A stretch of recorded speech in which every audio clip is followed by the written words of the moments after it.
Welcome in, everybody, to episode 5 of another Cleveland sports podcast. I'm Andrew. I'm joined by Jordan, and we're breaking news here, Jordan. No one else knows about this, but Todd Yep. Monken is going to be the next head coach of the Cleveland Browns, and I go to you immediately for your reaction. Yeah, we both got a text from a source this morning. It was Jim Schwartz who sent us both a text, and there was a lot of crying emojis at the Yeah, end of it, like a he weird amount. loves emojis. Oh my He's goodness, such an emoji guy. Yeah. he really is, and this one hmm really you could feel the sadness coming through. Well, he was, according Um, to sources, he was promised the job, and then they withdrew at the last second. I mean, it's all the yeah. We're going to be all over the place today because yeah, this is like pretty. We have not spoken since this happened, and it's kind of like pretty recent and all pretty wild.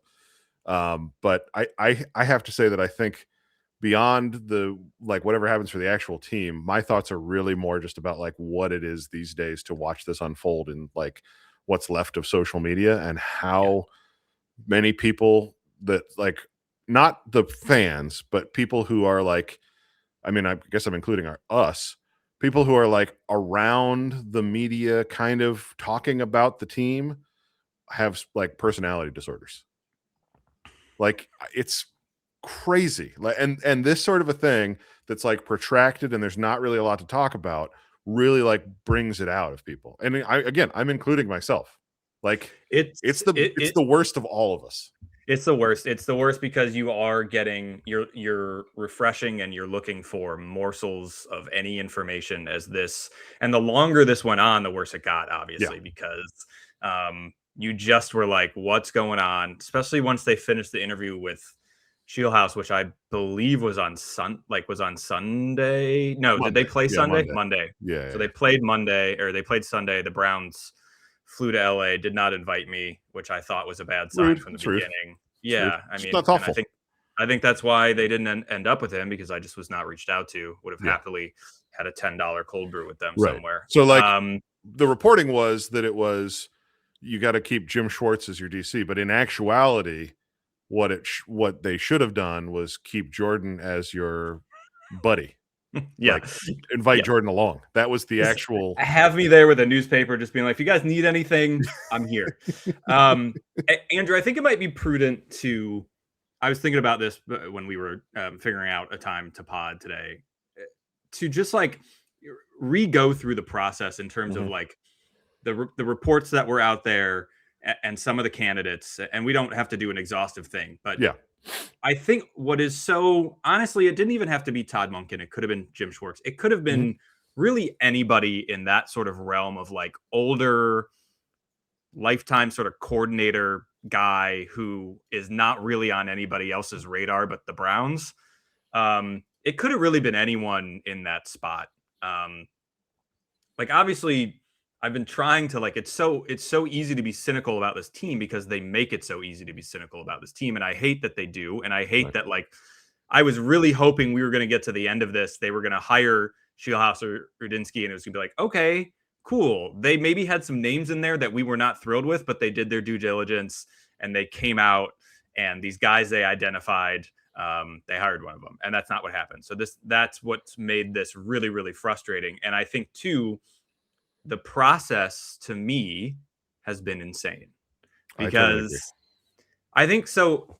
And you can definitely, correct me if you feel differently on some of these things, but like they fired Kevin Stefanski, and I imagine that they knew they were doing that for a while. Like I do not think Totally agree. that was not especially after they won the last two games. It's like the guys are playing hard for coach, and they're like, Mhm. oh no, we got to fire him. This was something that I think had been agreed to between both parties. I don't know, at some point towards the back half of the season. And I would say probably the Tennessee game. That was the one that stuck out to me as like you kind of can't lose that game at Yeah. home to a very bad Tennessee team. And I would add that I think to me the first failure in the process is you have the opportunity. You are obviously madly in love with Jim Schwartz. If that's the case, it is absolutely reasonable to give him a 6-week, 5-4, whatever audition to do some things differently at the end of the season. The fact that they were so hung up on him through the hiring process but didn't give him what is a clear kind of built-in audition through the end of the season, is the first part of the process that I take issue with, because I think it would have made sense, and I think you would have made Kevin's day if you would have gotten him in the office and be like, hey, actually, December in Berea, you don't have to do it. Just go home. Yeah, for sure. And I think like the other thing, yeah. So you start there. So you start with the Kevin Stefanski. Could have given Jim Schwartz some sort of audition, because the reporting afterwards from everybody and their mother was constantly about how much the Browns love Jim Schwartz, and we'll get to that in a bit. But they fire Stefanski, and you would imagine that there had to be some semblance of like there are these guys that we want to look at as coaching candidates. And I think that came through, to me at least, with who we've talked about a lot now, but Grant Udinski and Nate Scheelhaase, because these were two names that until the Browns sort of submitted requests, or some reporters said these are who they're looking at, I don't think any other teams were looking at these guys. Like, these were not guys that were like these head coaches in waiting as coordinators that you were hearing about last offseason, or even like through the season. These were guys that felt very much to me like Andrew Berry was like, these are two guys I'm really interested in. I'm intrigued by both of these guys. And these were people who I feel like if we're going to fire Kevin Stefanski, these are people that I would like to replace him with, or I am at least intrigued by the idea of them. Two things there. One, I would add Jesse Minter to that list, even though he withdrew because he knew he was getting the Baltimore job. Because I think, the reporting around that was he was interested in having that interview, but he was asking Cleveland to make a decision and offer him the job, be ready to offer him. And they said essentially, no, we can't, because they were waiting on Scheelhaase. So I would add Minter. I would say Minter, Scheelhaase, and Udinski, looking back, were the three candidates that would fit into the Stefanski, Sean McDermott bucket, right? Like, so much of Browns fandom is obsessed with this idea that Andrew Berry and Paul DePodesta really have like cracked head coaching hiring, because they allegedly wanted to hire Sean McDermott instead of Hugh Jackson, and then wanted to hire Kevin Stefanski instead of Freddie Kitchens, and then obviously did hire Stefanski the next year. And that's sort of pointed to as proof that like the analytic, and obviously we talked, a lot of this conversation was about the personality tests and the essays and what the work that they have to put in. And I think if you're talking about a data-driven approach, obviously that's the sort of stuff you would use a data approach on to find commonalities with other successful head coaches. And I think those are the finalists that I would put in that sort of bucket of like the guys that the spreadsheet said should be the next coach. Yeah, big agree. And they just seem like, Andrew Berry, a pretty young guy himself. They just seem like, for what we know about Andrew Berry, like you just mentioned, guys that he would sort of circle as a target in the coaching search. Agreed. So that's where I started feeling optimistic. And I think the last time we talked, I was still feeling fairly optimistic that one of those two was going to be the next head coach of the Cleveland Browns. Then we started hearing the Jim Schwartz stuff, Andrew. I have never really seen anything like it. And I think, like, again, you have to be cognizant of like where these reports are coming from and what insiders are connected with what agents. But like, there was so much of the Browns love Jim Schwartz and want him to stay on as defensive coordinator, or maybe they're going to hire him as head coach, from multiple reporters from different outlets, that it was like, listen, this may be, I don't know who this is. I don't know if this is Schwartz and his agent doing a full court press to everybody. I don't know if he got players to speak on his behalf. I don't know if this is Jimmy Haslam trying to play a media game. I don't know what it is, but there was so much of it that it was like, okay, they clearly love him. I do think the players love him. I do think the defensive players love Jim Schwartz. You've heard them talk about him during the season. Denzel Ward, Myles Garrett, those people. I think they like him, and good for a reason. They've had success under him. But it got to a point where, like, I tweeted this, it was like bordering on parody, Andrew. It was like the most insane thing I've ever seen, where no other franchise, so the Falcons just retained Jeff Ulbrich under Kevin Stefanski as their defensive coordinator. But the difference is, there is one, like, Jeff did not interview to be their head coach, one.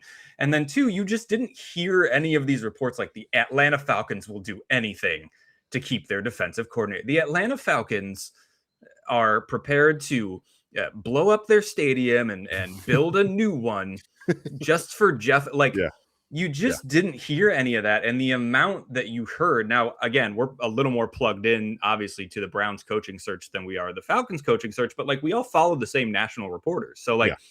there was nothing about that. No. So, I don't know what your thoughts are there and how you think it got to like that level of like what is going on, but the amount of tweets and reporting about like the Browns are doing whatever they can to try and keep Jim Schwartz. I truly, I'm not sure I've ever seen anything like that during a coaching search.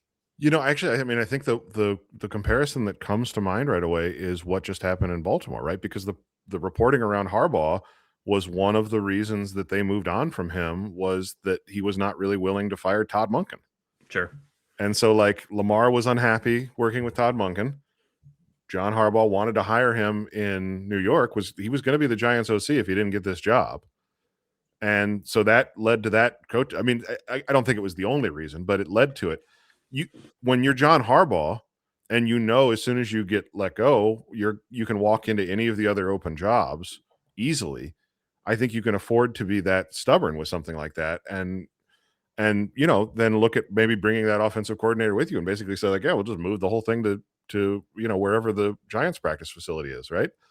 When you're the Browns and you've got the Watson contract millstone and whatever else they've got on the offensive side of the ball, which isn't much, and you're trying to recruit a head coach who's a young guy and will have another opportunity next year and is already in a good position, you can't really afford to put those sorts of qualifiers on it and expect that people are going to just kind of be like, yeah, I was kind of like not looking forward to having those interviews anyway, so this saves me a step, right? Like it's a sign of trust. Ultimately, it's a sign of trust that you think the head coach is right for the job, and that includes whoever they want to work with. So yeah, I view it as, I think you mentioned players getting involved. I'm sure that was the case because I think Schwartz has proven through this whole thing that he's pretty ambitious and is going to kind of do what it takes to get the job. And so I think he probably did get players involved. And I think he probably was very vocal himself. I mean, the reporting today that I think is most interesting, one of the things is that Schwartz thought that the job was his. He was in the facility, just like hanging out, just right. like, So he's like, this is probably going to happen, right? Like, so to me, there's two ways to read that, right? Either he is a little delusional and like thinks that a job interview is the same thing as getting a job offer, or, and I think this is more likely, the Browns were leading him on to keep him in the building and on side until they made their decision with the hope that then they could convince him to stay. And they probably are still thinking tonight that they can convince him to stay.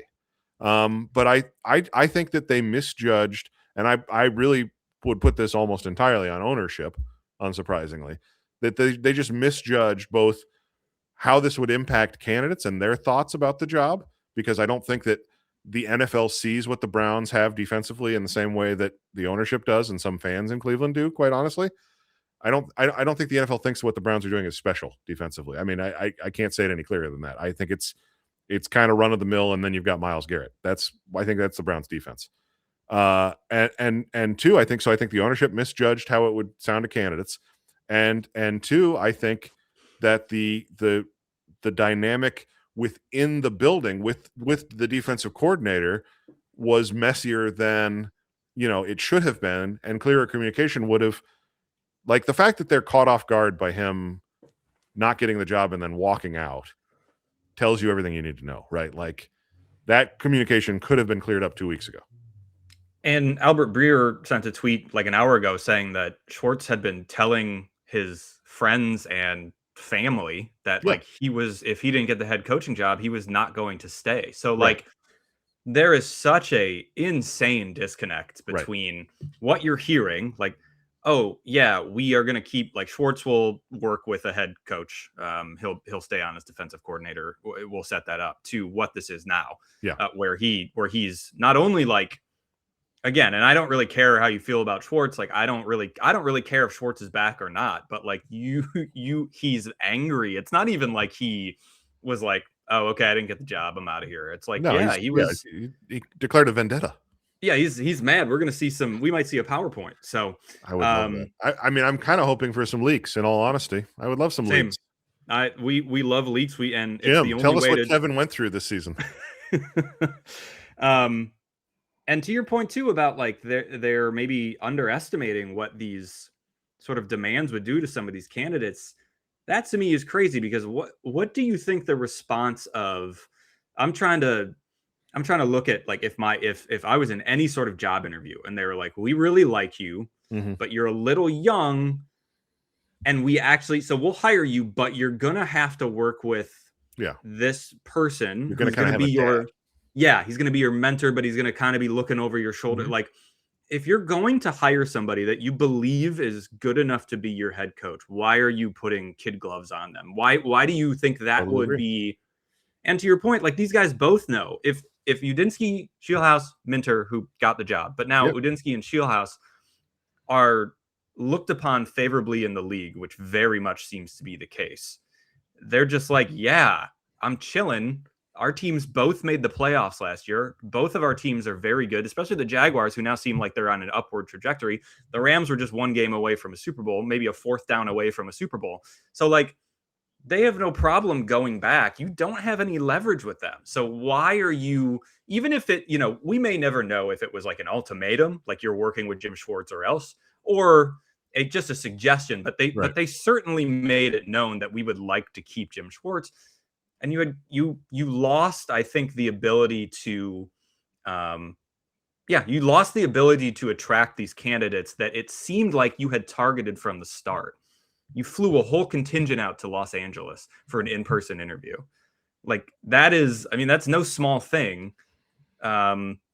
Just to end up with Todd Monken. And I think like this last week and now seeing what's come out today about the Schwartz stuff and all of that went from me being like, okay, maybe the optics don't look great right now, but I think they're interviewing good candidates, and I think the process hopefully is going to work itself out in the right way. To now, you're getting miscommunication with Schwartz. Right. Nobody was even looking at Todd Monken, and now all of a sudden he's your choice. And now you're hearing that they like, now it's like understandable why these younger guys pulled out because they were probably like, we'd like you to work with some of these people already here, and it's just not for a team that.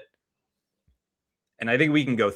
I'll quickly just bring this up because these are the coaches that have been hired under Jimmy Haslam. Okay, Rob Chudzinski, Mike Pettin, Hugh Jackson, Freddie Kitchens. That's a run of 4 that may not be seen again. Kevin Stefanski, who I would argue is the only good coach that they've hired. Agreed. No matter how his time here ended, it was a objectively good hire. Yeah. And now you got Todd Monken. So you're 1 for 1, 2, 3, 4, 5. You're 1 for 5. And not only 5, are you, and then you're putting your finger on the scale in the 6th coaching search. And so not only are you 1 for 5, record. Yeah. Those are some of the worst. Hugh Jackson is maybe one of the worst coaches in Browns history. Yeah. Freddie Kitchens, and 2 of the other ones got fired after a year. Yeah. And Freddie Kitchens was so clearly in over his head that you should have never even had him as a candidate in the first place. So like, it is really, it's remarkable that they just continue to sort of, and it reeks of Haslam, and it's remarkable that he continues to do this over and over again. We talked a lot about last week about Stefanski and him getting a job with Atlanta and what that meant and what that looks like for 2026. And I made the point at the time that it from one perspective was ideal because it's like it's a great comparison. And now we know that the Browns, it really continues to be an even better comparison, right? Because you're going to get another established offensive mind, and I'm sure they'll add talent on the offense, but there's not enough resources to fix this offense this offseason. They're going to have to make do in some areas. So you will also get a very clear comparison of a different offensive mind with a very different offensive philosophy to Kevin Stefanski, working with a lot of the same ingredients, and you'll get to see what the result of that is. Yep. And I think you and I agree. My strong suspicion is that the Browns made the wrong choice, and that they would have been better off if they were going to split Barry and Stefanski apart. They would have been better off firing Barry, hiring a new general manager and empowering Kevin Stefanski to do more. If they had to choose that, I was in favor of hitting the reset button completely. I suspect from where we sit today, Jordan, that that's what will be happening a year from now, just based on how this all unfolded. And I don't know that there's much more to say about what comes next. I guess you and I talked very briefly, and I said, I would have liked the Schwartz hire more than this. The reason for that is Jim Schwartz has been an NFL head coach before. He is already well known and respected by half of the team. I think he would have had a much shorter road to buy in with the existing players. And I think because you would be able to give the offensive mind play calling, you probably still could have ended up with a decent offensive coordinator candidate if Schwartz was the head coach. Yeah, go ahead. Well, go ahead. No, yeah, you said you go. Well, I agree with you. The Monken thing, I think I was just shocked that he was actually a legitimate candidate, because I think when we talked last week, it was like, and Todd Monken, I guess they've interviewed a couple times. And I agree with you to the point where like Schwartz already has relationships with the players, already has a relationship with Andrew Berry, has had a blueprint of some success. I think we look at Todd Monken, and obviously not last year, but his first 2 years in Baltimore, like they were very, very good offensively. Lamar Jackson was an MVP one of those years. So that's all fine and great. I think what is a little scary to me is that, he is, I think before any of this, like what I knew about Todd Monken was like good offensive mind wears out his welcome pretty quick. Yep. And that's been at multiple places. He obviously had a disaster of a time under Freddie Kitchens. I don't know if I'd put that on Monken, but I cannot imagine he and Freddie Kitchens were having a great time together. Right. And then what's interesting to me too, Andrew, is that so Andrew Berry's statement today on the hiring of Monken, he put the line that struck me is he has a direct, demanding, and detail-oriented leadership style that will create a great incubator. What a word for a young team.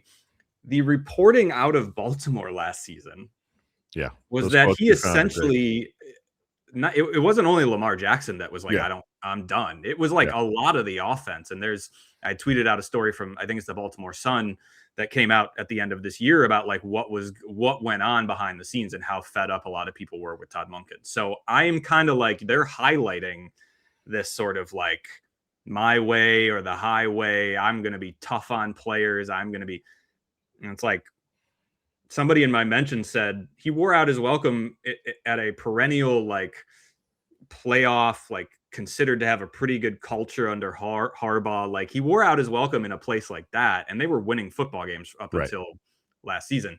Right. How is that going to go in Cleveland when they're going to struggle out of the gate? And I just am like, being a smart offensive guy obviously is important, but if like the latest thing you've seen from the head coaching candidate you just hired was a quote from one of the players in that story is still struggling to learn how to like coach professional athletes. Yeah. It's just like, what are we doing? How am I supposed to be excited about that? So, do you have anything nice to say about Todd Monken? Is there anything else nice? I think he is genuinely a skilled offensive coordinator. Yeah. And I think would be the optimal word there. Absolutely. Yeah. Well, but that's all he's done. I mean, he was the head coach of Southern Miss, right? So like, I just don't think that you can say definitively what type of head coach he's going to be. And, that's really the same thing that you could say about the two young guys. So I would say that the positive spin on this is that he is also a bright offensive mind without NFL head coaching experience that deserves a shot. I think that would be the positive spin to put on this. And that I think, again, one of the things that we talked about during the season, one of the things that I believe is that the Browns offense was not always put in a position to succeed. Some of the schematic stuff that they did in the run game and some of the passing concepts, that stuff was not good enough at times. And I think we talked about last week, Kevin Stefanski's going to have to, if he tries to do the same stuff he did this year, he will not be successful in Atlanta. I believe that. He has to evolve. Similarly, I think the Browns offense will benefit from a different offensive philosophy. And I think, I mean, the flip side of what you're talking about with like that he struggles to communicate or relate to professional athletes. That is a huge red flag. There's just no way around that. But I think in reading between the lines, I think that you're hearing from the Browns organization a desire for a more For sure. direct and accountability forward head coach after what Kevin Stefanski has been. And I think we felt that. Yeah. I think we felt that at times that think about what Jerry Jeudy has been like, right? I mean, you can list a bunch of examples of guys that have kind of been allowed to get away with things. And especially if Andrew Berry is going to continue to do what he does, which is bring in guys with questionable work ethic and checkered pasts or whatever, you're going to have to find somebody who can really motivate those guys and hold them accountable. And I think if Monken can do that and also take this, like this is his opportunity. He's not going to get another head coaching job if he loses this one. If he can do that and take some constructive criticism from his other stops, maybe it can work. I mean, that would be the positive case. Yeah, I think that's really well said. I think your point is very well taken. Like that line from Andrew Berry felt very pointed in 100%. Yeah. The previous head coach was probably not somebody who was confrontational or going to get after some of those players that he should have been getting after, especially kind of like 6 years in. And yeah, I mean, I think like I don't think there's a lot of question of whether or not Monken is a good offensive mind. I think we've obviously seen the results of that in Baltimore when they were sort of with Greg Roman, they sort of plateaued and didn't really know what to do. And then Monken came in and really got that offense going. So I don't think there's a question there. And again, I think like we said this at the beginning, it isn't even about Todd Monken so much. Like it's more just about how they got to Todd Monken. And I think when I woke up and I saw that notification that they had hired Todd Monken, it just was like, I have never just felt so bleh about something in my life. And it's because of how this process went. And it feels like these were the guys that were left over. That's what it feels like. It feels like totally. Schwartz and Monken were just the two guys that were left because nobody else wanted to do the job after their conversations. And when it's almost like it wasn't their choice in a lot of ways. That's how it feels to me. Like this was not really their choice. This was sort of like, well, if this doesn't work, we'll keep these guys on the back burner.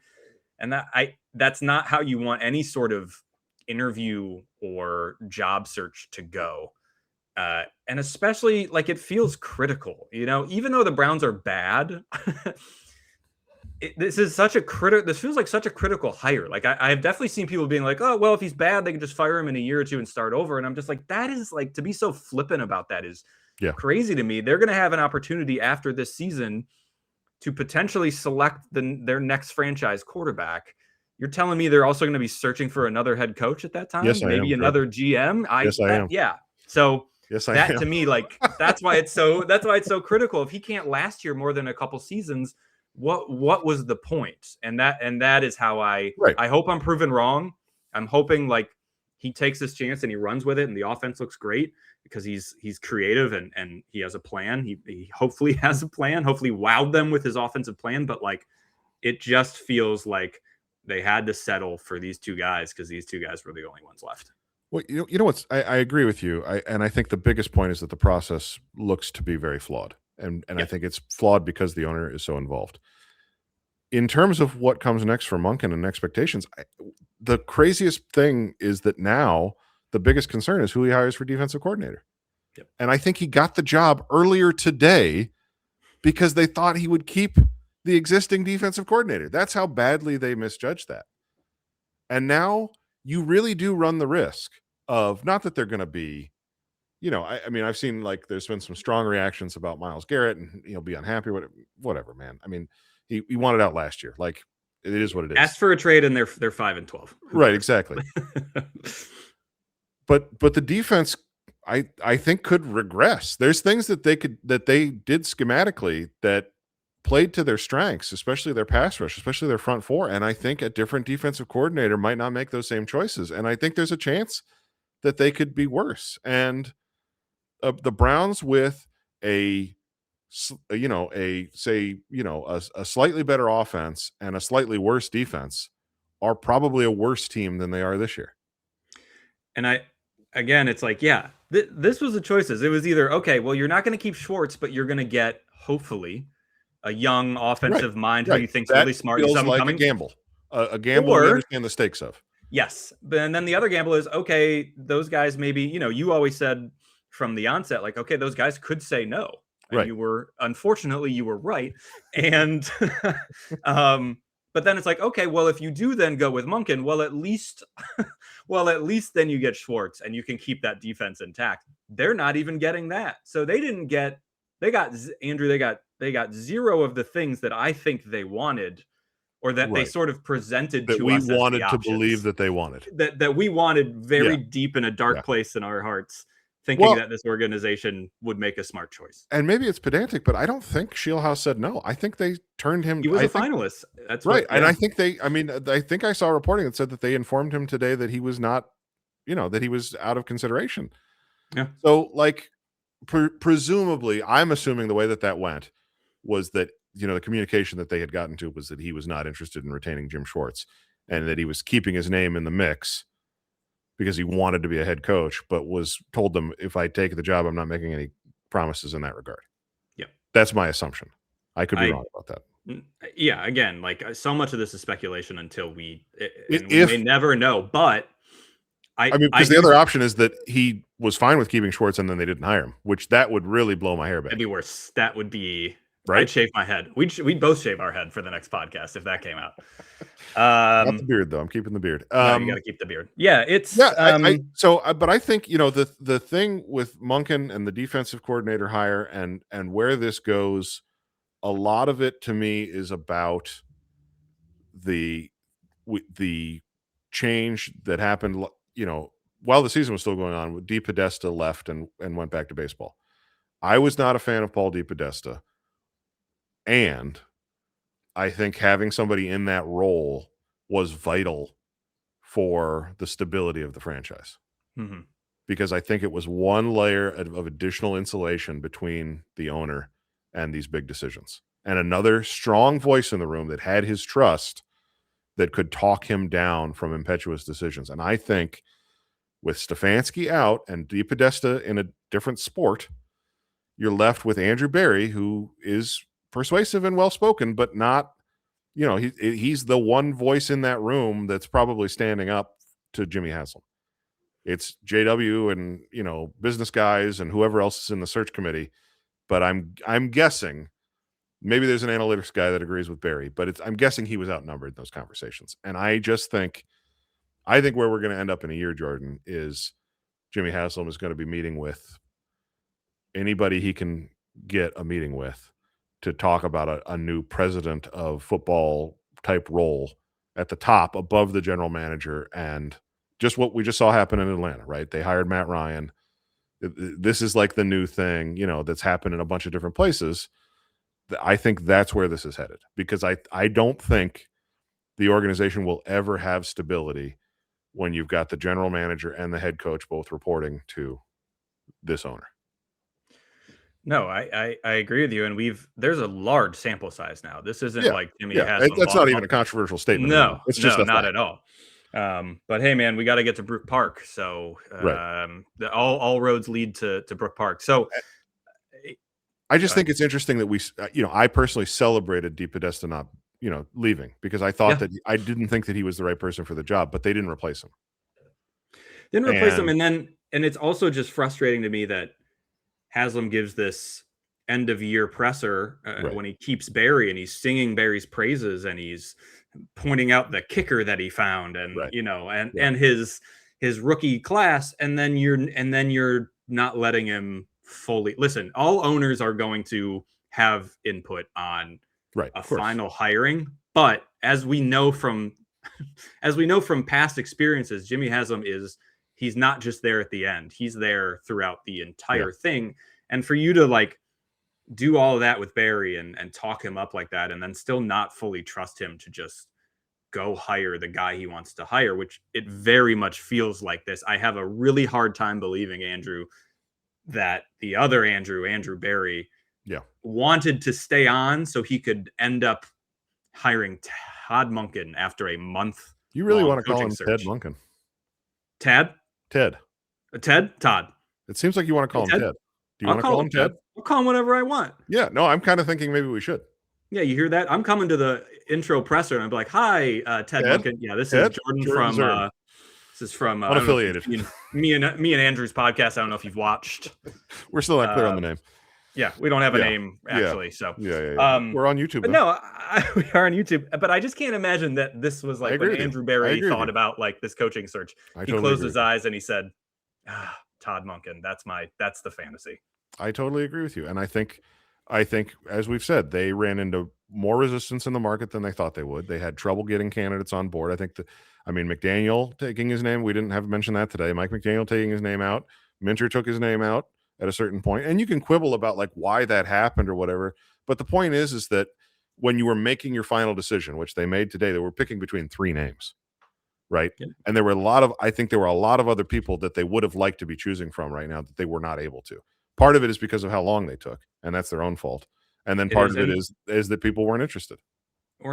They also, I mean, they could not have foreseen a lot of this, but the Pittsburgh, Baltimore, and then Buffalo jobs all opening. Although, Buffalo just hired internally. Right. And the Steelers hired McCarthy, so neither of Yeah, those really hurt you. the Steelers are living in 1950, so I guess Yeah. it doesn't Right. doesn't really matter that much. But I still think total digression. But did you see Mike McCarthy's presser? Yeah, I saw him. Is he doing okay? I don't know. I mean, I'm not saying that I'm like the picture of health here, but like that collar was holding on for dear life. I'll tell you that. Man, oh man. Yeah, it's I feel blessed that we get to see Mike McCarthy again in Pittsburgh. And possibly a 47, 49, 53-year-old Aaron Rodgers. Yeah, he's close. He's approaching 60 with the amount of ayahuasca he's done. That ages you quick. So, so there at least there's that. But yeah, it's a really, really disappointing end to what felt like at times, Andrew, I really did feel like pretty optimistic about it. Yeah, I was, and that hurt, and that's what's worse because honestly, it is. I get no. You were spot on. But sometimes they've had coaching searches, Andrew, where none of the candidates that they interview, I felt good about at all. You're right. Yeah, so, you're right. And I mean, we go back to Mike Pettin. That was he was like their 7th. Oh my goodness. And they, it was like they were settling after settling after settling. And so, no, I mean, it's a good point. I think the fact that Shieldhouse stayed in it till the end felt like, certainly, I think the read social media wise was that the consensus was that was the right choice. Yeah. And Schwartz and Monken were, like you said, kind of the other guys that just happened to still be hanging around. They're hanging around. And again, listen, like nobody knows. Like Shieldhouse could have been awful. He could have flopped. Sure. Udinski could have been awful, could have flopped. But it's about the process. It's always, to me, it's always process over results, because a lot of times you cannot control the results in the same way you can control the process. And the Browns don't control the process very well, Andrew. No, and I think they deserve a lot of, I mean, we didn't really talk about this a ton. I think they deserve a lot of blame for how slow they moved.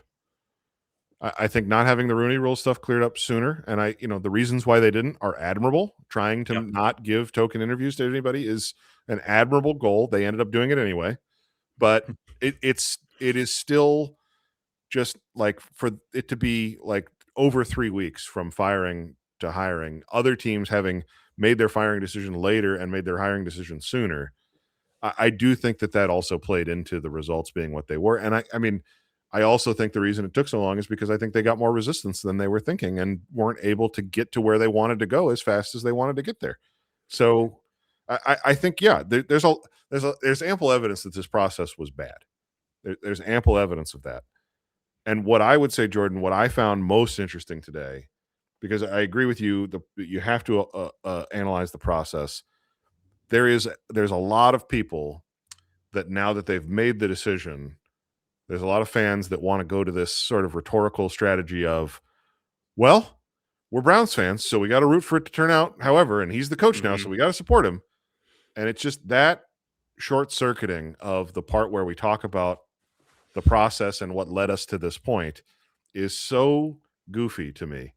And it belongs within this larger conversation about there's a type of person, there's a type of fan that fundamentally does not want to believe ever that their team is bad. Yeah. And I mean, I think I'm at times guilty of being the opposite side of a fan, which is like they're always bad until proven otherwise, which is Mhm. also not fun to be around. And I admit that. Like I felt after our last pod that I was too negative for large portions of that. And you know, I mean, here we are. I feel a little vindicated, but also like it doesn't. It's not fun to be in that headspace. But I think the positive side, the people that sort of want to be positive, and the lengths that they will go to extend that grace.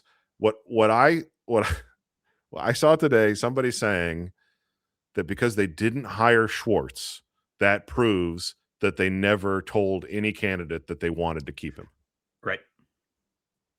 And it like I just have to say, if that's the way that you want to engage with this, you're just doing fan fiction, man. You should stop watching the games and just write a fan fiction site where the players all kiss and score touchdowns.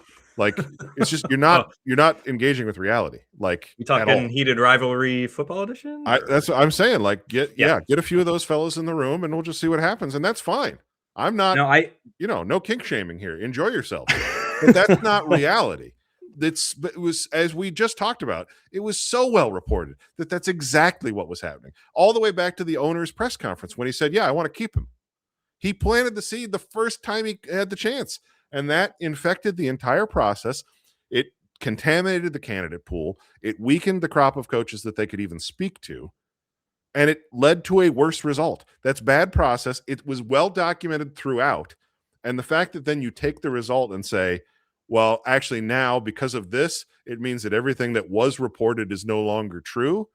And the whole thing of like, well, how do they know for sure? How do any of us know for sure, man? What are we doing here? Like, you're talking about the very nature of human knowledge now.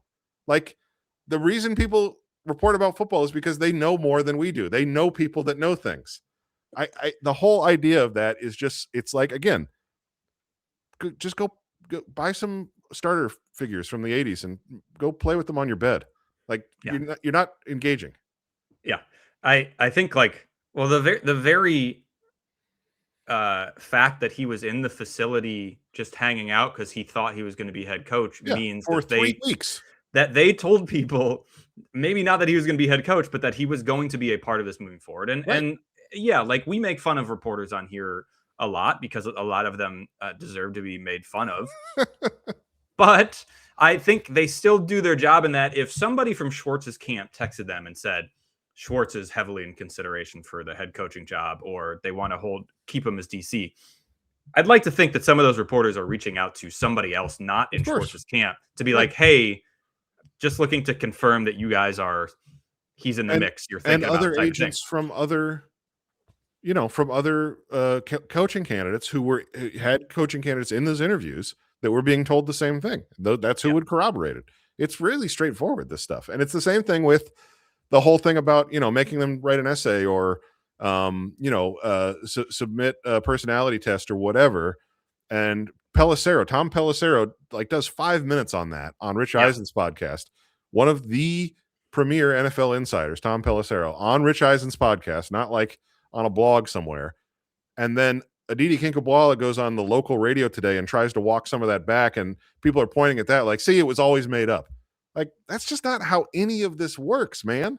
And you can't just pick and choose which facts you want to incorporate into your mental model of like how the Browns are going through this so that it makes them look like they've got their shit together. They don't. It's a fucking train wreck over there.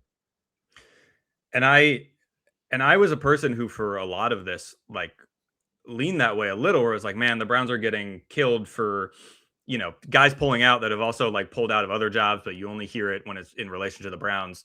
But then we got to Monday, Tuesday, Wednesday. Yeah. And we got to where we are now.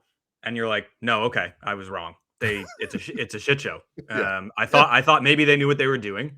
It's a shit show. And it's okay to say that. And also, it's the Cleveland Browns who, for my entire lifetime, outside of a brief stretch, have been one of the worst run franchises in the history of sports. So where would they get the benefit of the doubt from? Where would Jimmy Haslam get the benefit of the doubt from? from anybody. And so, yeah, I agree with you. It is wild to watch people sort of. It's wild to see the grace that some people give this organization, Right. because they don't deserve it Yeah. in any way, shape, or form, especially after the Deshaun Watson thing. Like, you would Right. think of all times to come at an organization and be harsh on them, it would be after something like that. Yeah, and it sucks to be negative. I agree with you. Like, it sucks to have to watch and be a part of. Well, that's the last thing I wanted to talk about. Yeah, is a franchise that you like when they are good and when they won. Yeah. It feels more meaningful than any other franchise in Cleveland. As somebody who grew up there and had that sort of passed down from my dad and like spending Sundays watching games, I will say that it is definitely more meaningful. The brief time the Browns have been good, like I have vivid memories of 2002 when they were in the playoffs against the Steelers. I remember that day, and that was really, I don't want to talk about how long ago that was, but I have like vivid memories of that day because I was so excited about it. So like, it is a meaningful franchise to Cleveland and anybody who has been born and raised, still lives there, doesn't live there, whatever. And it's so depressing to have to be this cynical and negative and then be proven right about the processes and the things that are going on that you hope are not true, and then come out and they just turn out to be exactly what you feared the most. Yeah. Two things can be true, right? One, the guys that have been running this for the past 6 years, and I'll include DePodesta there just for ease of whatever, didn't do a good enough job. Yep. And two, they were probably, they were a better choice than whoever else Jimmy would have replaced them with at any point during that stretch.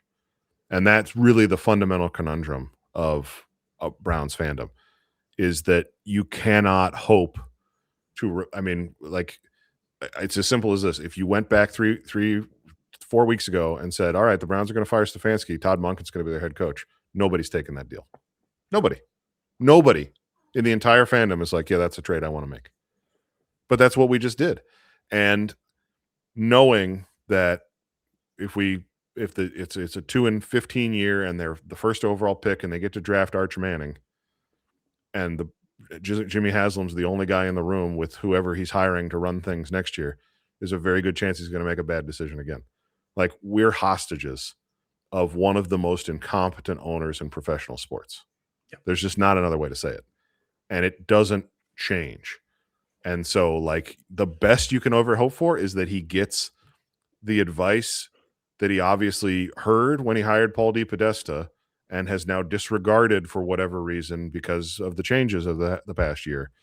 But he needs 2 or 3 layers insulating him from anything happening on the football field so that he doesn't get any ideas in his head about which coordinator to insist that the coaches keep or whatever else. Like, that is the existential threat looming over Browns fans year after year after year, because it's the one thing you can't change. You can ask for the quarterback to be changed. You can ask for the head coach to be changed, the general manager. It's the old adage, you can't fire the owner. You can't, and that video clip of him laughing in the owner's suite from all those years ago will live on in infamy, because there's nothing that sums him up better. Yes. Yeah. There's nothing that sums him up better than that, than someone who has been consistently wrong in decision after decision. And dumb. He's stupid. And really dumb. That's the important thing. It's not just that he has some special propensity to be wrong. He's not like the world's unluckiest man. He's a very stupid man. And you could see that in the season-ending press conference, by the way. Like you mentioned, citing the kicker. The things that he says and believes, and he says them as if they are self-evidently true, and in your soul that he's wrong about them, and that it's just because he doesn't understand the game of football and he's owned the team for 15 years. That's hard to take, man. And it really leaves lifelong Browns fans, in such a conundrum. What do you do? What do you do? Because you're absolutely right. If the Browns ever got their act together, it would feel like nothing else, especially for those of us who grew up with it. Yep.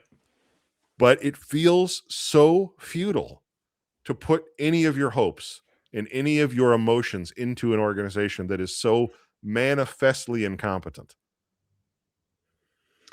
And that's why my reaction to that notification, what it was. And you know, it was funny because, and this is, I guess, the last thing I'll say on this, and Haslam, it was funny because, you know, he had that very brief time where he was like, wow, I've been so wrong so much that maybe I should take a step back. And he Right. like stopped Exactly. doing press conferences and he got out of the way. And lo and behold, Browns found a little bit of success, but he just couldn't. And this is Yeah. the thing with every billionaire in every line of work, is that their ego is such that they can never, Yeah. They they can't. can briefly admit fault, they can, or not even admit fault, or just say, you know, um we came in too hot, we're going to take a step back type of thing. But it will never last, because he's right Yeah. back. Yeah. He's right back doing exactly what he was doing before he 100%. brought in Paul DePodesta. And Mhm. that to me is just like, exactly, what do you do? Because Yeah. there's nothing you can do. And he's Yeah. going to do what he wants. And we have no power to stop him, aside from maybe secretly releasing mice and rats into the early Well, that's construction interesting. of Brook Park, Oh, and letting them just sort of be part of the opening experience, where you walk in as a fan and there it is an infestation of rats in the Jordan, stadium. i- if it's a Jimmy Haslam led project, I have no doubt that there will be rats and mice. Like, we don't need to add to like, they've got that cool fly through rendering or whatever. Mhm. There's no doubt in my mind that this stadium will absolutely underdeliver. Like, it is a guarantee that parking will be a disaster, that the restaurants won't open, that the stadium, like the toilets are going to back up. Like, it will absolutely be a boondoggle. I guarantee you. And the team that plays there, in all likelihood, is not going to be any good. I mean, and look, like you said, it's not fun to be negative, but the guy that owns the team is an incompetent boob. Yeah. It's Yeah, really he is. it's just that. And I'm saying, just let me release a few more, even if there are You know, rats, let me if you think release a it'll be few more. cathartic, I think you should do it. Even I if think it, yeah, I think it yeah, will. I'll go to like, prison for a little bit. right, That's just fine. yeah, okay, if it'll Yeah. help you. I'm not saying don't do it, I'm just saying you don't Mhm. need to. That's Okay. all. I won't. I won't. I won't. I'll tell them you weren't involved, and this was not your idea. Thanks, man, I appreciate that. Yeah. Yeah, I really don't know that there's much else to say, and I know how this all sounds, and I think we Yeah. probably need to pivot. I know that the Cavs are not doing great either. Um, but the head coach hires out of the way. I certainly don't want to get into the weeds on like how he fills out his staff, No. or like spend much time. I mean, free agency's in 2 months. We'll probably check back in at that point. Yeah. I mean, Um, thankfully, the coaching search is. If there's any positive, it's that this yeah, coaching it's search is over. over. It's over. Yeah. So You there's can that. there's like 6 or 7 or 8 or 10 people that you started following through the search to You like can keep unfollow abreast them. of things. You can Yeah. unfollow all of them. Yeah. Can unfollow And them. maybe think about whether or not that actually helped you learn anything through this entire process. I know for me Yeah. personally, it did not. It did not. No. Yeah. No. But yeah, maybe we'll talk. Do you want to do a quick Cavs update here at the end? We can, because we do need some optimism in this Yeah, hit me with some optimism. podcast. Yeah. Um, What's his name? Jalen Tyson? Is that right? Nice. Yeah, Jalen Tyson, whose brother is a wide Right. receiver They're for brothers. Arizona State. Yes. Let's do And that. should You know what? Let's just do that. you want to pick them? I'm saying let's just do it, man. Like, that'll Yeah. make things That that'll be wouldn't it fun. would be fun. It'd be fun. Right. Like, the Um, rest of it might be bad, but that'll be cool. It'll be fun. He's going to be a top 10 pick probably, Right. so go get him. Who Yeah. cares? I like him. He's a good player. He's a good player. That's a crazy amount of talent in one family. So, no, the Cavs have briefly kind of righted the ship. I think they're 28-20. Mhm. They do play the Lakers tonight. LeBron James in Cleveland. That's always Right. fun. That's why we're talking about James coming back to Cleveland this summer. Because they're Yes. playing tonight. There was an article today on ESPN from Dave McMenamin, who covered the Cavs. Oh, I know. I know Dave. Yes. Yeah. Yeah, Dave's good. Dave's very good. Yep. And he had a small piece in this story about how the Cavs would welcome LeBron back next year if he so decided, which is a whole separate conversation I to love have. that. I love that. But no, I think they're playing much better basketball. They've won their last, I don't know, it's like 7 out of 8 or something like that. Unfortunately, Evan Mobley just got hurt and Yeah. is going to be out for up to 3 weeks, which is a bummer. But they Mhm. seem to have figured some things out offensively. Okay. And they are playing some more inspired basketball. And Donovan Mitchell is having perhaps the best year of his career and is an absolute joy to watch. So the East is so bad and so average that the Cavs will almost certainly be in the top 4 or 5 seeds, no matter Okay. what. Mhm. So they're going to be in the playoffs. They're not going to have to be in the play-in. They might even have home court advantage in the first round. So like, there's time for them. And if Okay. they could just get everybody healthy, they might just have a really good basketball team. But that remains to be seen.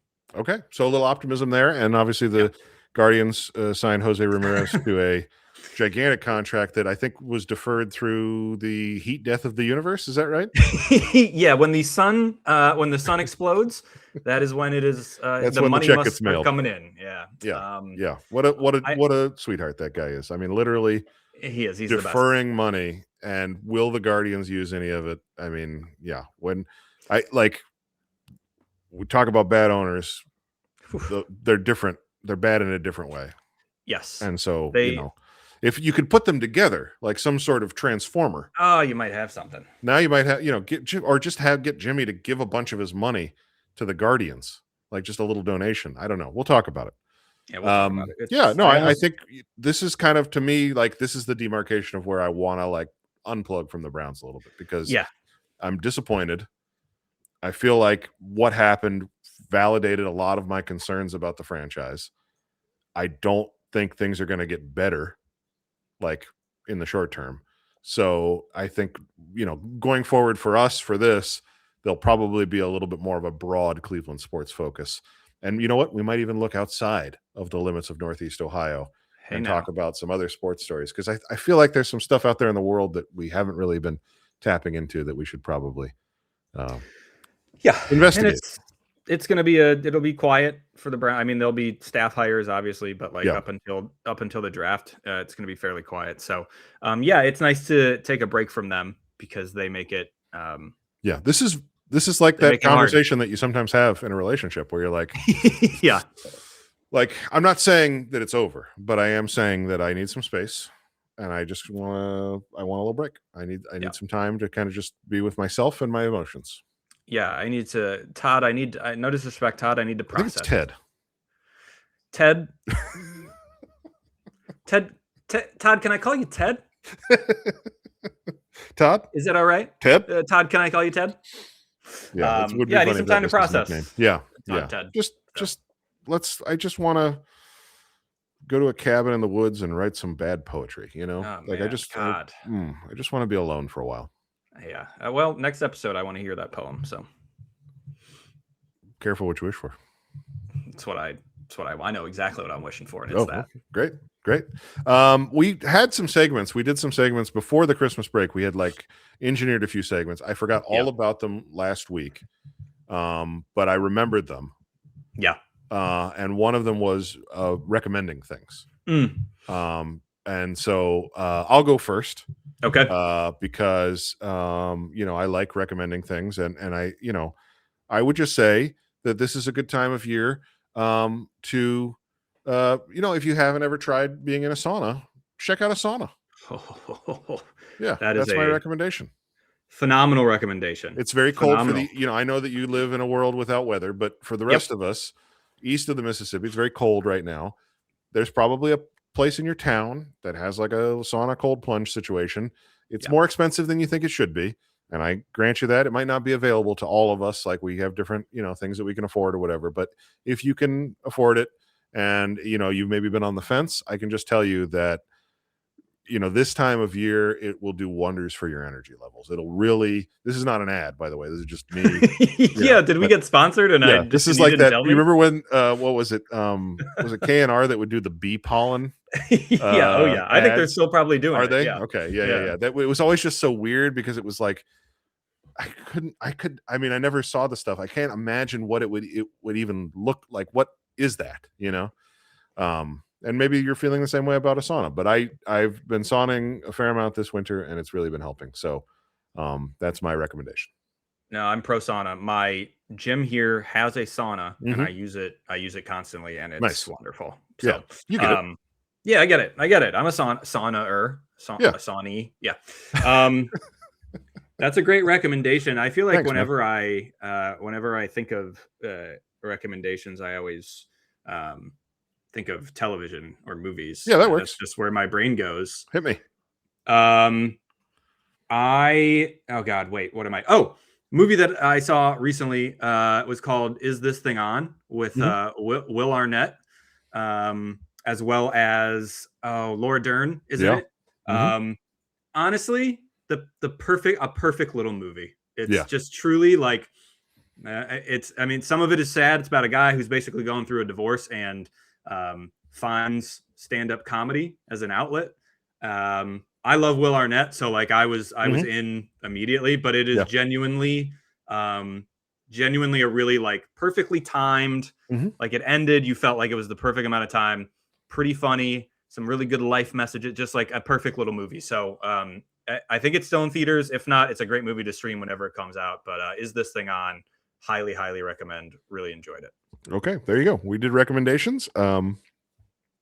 We'll probably think of some more segments for next time because we're Yeah, not we going to will. have 40 minutes of wailing and gnashing our teeth about the Browns to Yeah, occupy the time. So we'll have to pad it out with something. So yeah. yeah, if you have any segment suggestions, get in those comments and Get hit in us there. up. And listen. I mean, it's been cool. Like every one of the shows we've done so far, somebody's come in the comments and said something, and it's usually like disagreeing on a certain point. And I love that, man. I really like talking to people about like they see things a little bit differently. I know that we both seem very authoritative about these things, but we really have no idea what No, we're talking about. we know No, nothing. no, and I mean, if you go back to the one that we did about Shador, there were a lot of people telling us that we didn't know anything at that one. Yeah, So, that's true. That's true. yeah, no, I just we this has been fun to do. We want to keep doing it, and love your feedback and everything. So just hop in those comments and talk to us, and we're gonna keep going. So, thanks everybody. Thanks to Jordan, and we'll be back soon. Till then, see ya.